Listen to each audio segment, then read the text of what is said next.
SSC ने junior engineer यानी कि जेई पदों पर जो भर्ती होने वाली है ना, उसके लिए एडमिट कार्ड रिलीज कर दिया है। अगर आपने भी फॉर्म भरा था और एग्जाम देना है पेपर 1 का, तो फटाफट ऑफिशियल वेबसाइट यानी कि ssc.gov.in यहाँ जाइए और जाकर अपना एडमिट कार्ड डाउनलोड कर लीजिए। देखिए, एडमिट कार्ड इतना ज़रूरी है कि अगर वो आपके पास नहीं होगा ना, तो आपने कितने भी अच्छे से फॉर्म क्यों ना भरा हो, आप एग्ज़ाम नहीं दे पाएंगे, एग्ज़ाम हॉल में आपको एंट्री नहीं मिलेगी।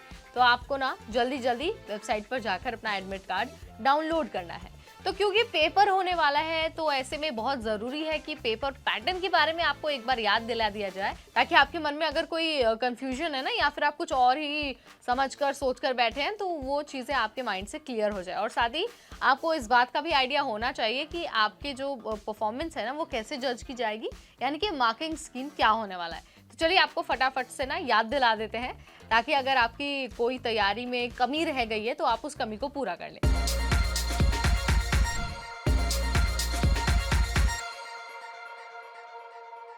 हाय एवरीबॉडी, मैं हूं आपकी होस्ट नेहा उपाध्याय और बहुत ही खास वीडियो के साथ ना मैं आपके सामने आ गई हूं। खास इसलिए क्योंकि जेई पेपर 1 का एडमिट कार्ड तो आ गया है, और ऐसे में ज़रूरत है कि कोई बता दे कि भाई पेपर पैटर्न कैसा होता है और मार्किंग स्कीम कैसी होती है, ताकि आप पेपर उसी के अकॉर्डिंग अटेम्प्ट करें। तो सबसे पहले ना, जो जेई वाला एग्जाम होता है ना जूनियर इंजीनियर का, उसमें ना 2 पेपर होते हैं, एक तो पेपर 1 और पेपर 2। ठीक है, तो अभी तो पेपर 1 के लिए एडमिट कार्ड आया है, पेपर 2 के लिए भी आ जाएगा, और वो पेपर 2 के लिए बाद में आएगा जब पेपर 1 का एग्जाम हो जाएगा तब। तो पेपर 1 जो होता है ना, वो ऑनलाइन एग्जाम होता है, और जो पेपर 2 होता है ना, वो ऑफलाइन एग्जाम होता है। सो ये ना इनके बीच का सबसे बड़ा डिफरेंस है, या यूँ कह लीजिए कि सबसे बेसिक डिफरेंस है ऑनलाइन और ऑफलाइन एग्जाम का। और अगर मैं बात करूँ पेपर 1 की, तो उसमें ना MCQ यानी कि मल्टीपल चॉइस क्वेश्चन वाले सवाल आते हैं, जिसमें 4 ऑप्शन आपको दिए रहते हैं और एक आपको चूज करना है।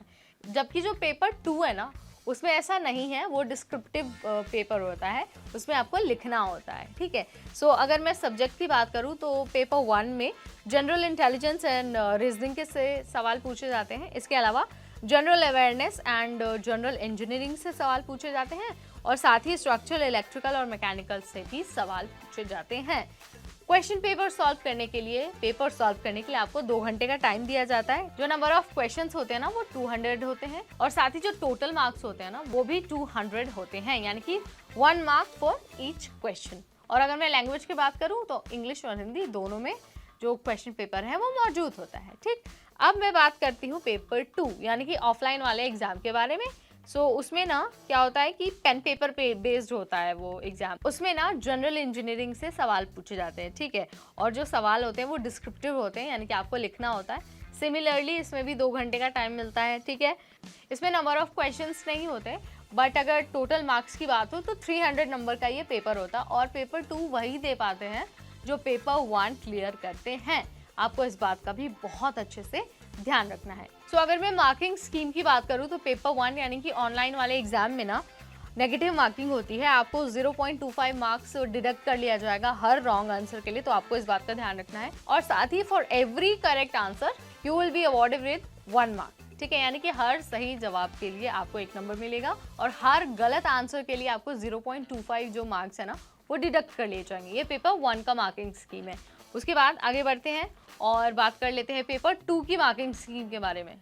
एसएससी जेई का जो पेपर 2 है ना, उसमें भी नेगेटिव मार्किंग है, बट पेपर 1 में क्या था कि 0.25 मार्क्स डिडक्ट होते थे। यहाँ पर हर इनकरेक्ट आंसर के लिए ना 1 नंबर डिडक्ट हो जाएगा। ये बेसिक डिफरेंस है पेपर 1 और पेपर 2 के मार्किंग स्कीम में। तो हमने आपको बता दिया कि पेपर 1 और पेपर 2 उसका पैटर्न क्या है, और साथ ही दोनों का मार्किंग स्कीम क्या है। अब मुझे लगता है कि अगर आपके मन में कोई कंफ्यूजन था ना, या फिर आप कुछ और ही इसके बारे में सोच रहे थे, और आपने बस फॉर्म भरा था और आपको नहीं पता था कि पैटर्न कैसा है, तो अभी आपको जानकारी हो गई होगी। आपके पास अभी भी बहुत थोड़ा सा टाइम है। आप अपनी तैयारी को थोड़ा सा रेक्टिफाई कर सकते हैं और अपनी स्ट्रैटेजी में बदलाव कर सकते हैं। फिलहाल इस वीडियो में इतना ही। अगली बार फिर आएंगे नई जानकारी, नई वीडियो, नई अपडेट के साथ। Till then, this is me Neha Upadhyay, signing of.